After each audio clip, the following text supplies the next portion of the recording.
So Nighthaven and Rainbow, it's a complicated little relationship, we have to admit, but it's one that I think is going to be repaired. I've said this many times in different videos, and I'm sure there's lots of other people that think the same way. We've seen it in the key art, we've seen it in the fact that now the observation blocker, which is a Nighthaven gadget, is being used by Rainbow operatives. Obviously, the multiplayer's not necessarily canon, but it's still a good indication of what's going on in the storyline. And I think that we're going to be seeing them back together soon, but the question is, how will Nighthaven be reintegrated into Rainbow?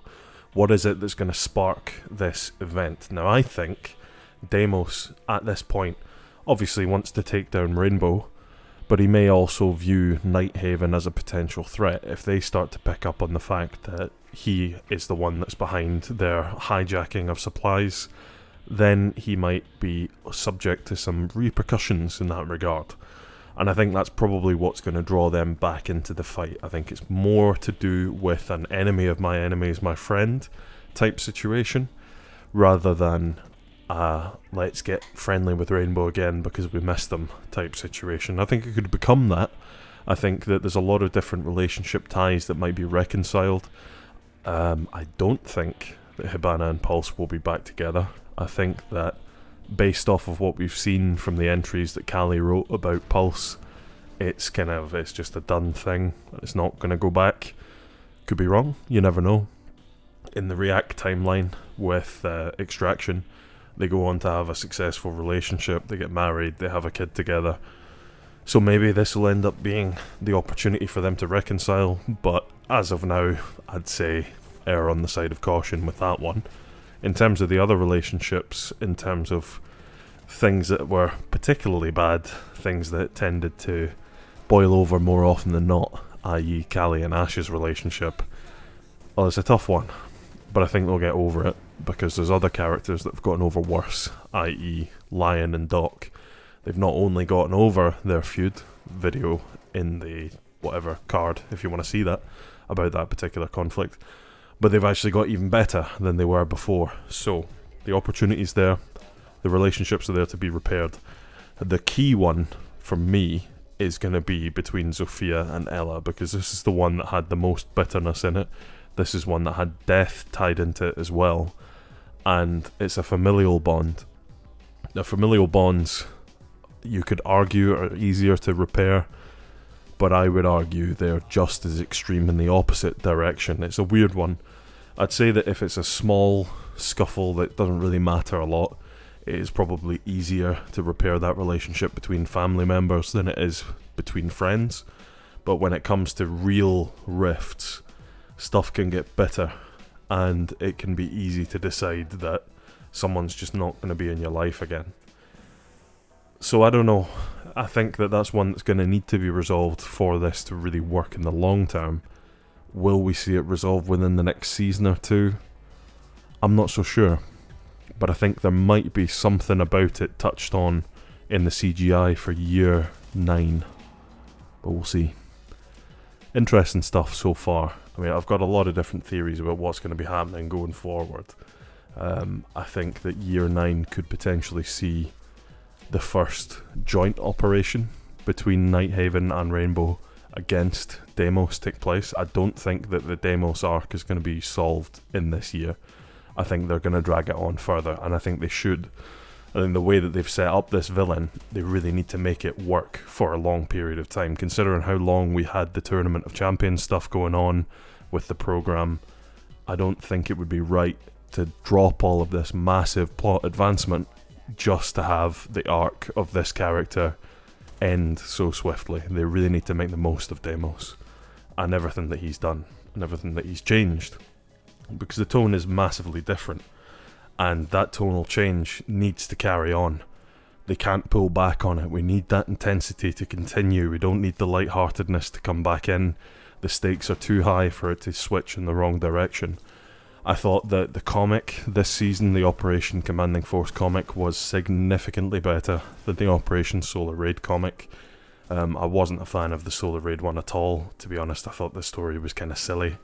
I didn't think that this whole thing about Solus being doubted after being brought into Rainbow made any sense. I don't think that's something that would happen, and it just felt a bit kind of high school sports team to me, rather than elite military unit. It just, no, didn't hit it. Whereas the Commanding Force one, we had actual plot advancement that really mattered from what we saw. We had all the stuff going down between the new operator Fenrir and obviously the operators that we've just been introduced to in the form of Brava and the rest of Viper Strike. We got to showcase that, we got to showcase the aftermath of the ambush that took place in the CGI. It just took a lot of plot threads that were hanging and gave us resolution to all of them in some form or another, while still keeping it interesting enough and teasing something well in advance. I mean, well in advance with the Fenrir tease. I want to see more of that, and I want to see more comics that are hitting that tone, that are advancing the story like that one did. Not to the point that someone who doesn't read them is going to be left behind. I think if you start to do that, you run the risk of the lore kind of being hamstrung by its own absence, because unfortunately you don't access these things in the game.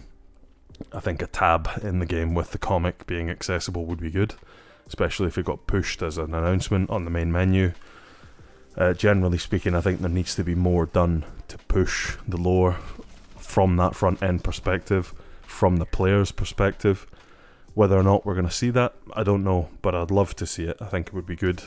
I've done a narrated comic before. I did it for Solar Raid. It was very silly, but something like that I think could be really good if it was taken seriously, and I'd be happy to do it, but obviously that's not a facility that I can provide, unfortunately, on a professional capacity. Or I could, you know, the DMs are open, that's all I'm saying.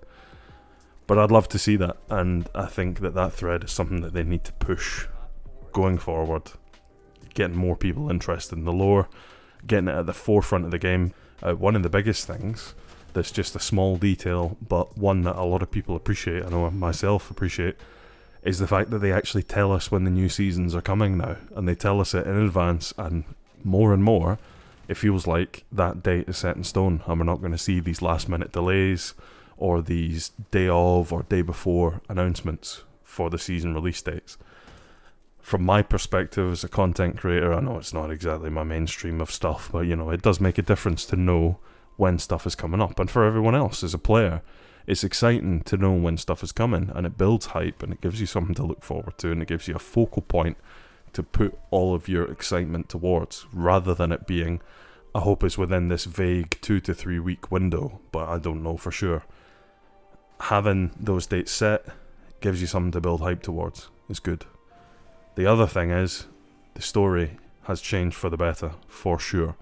And that was a massive part of what was highlighted by the community, by the content creators as well, and by the devs, is the fact that the story has really taken this big shift and has an importance to it and a rhythm to it that it didn't have before.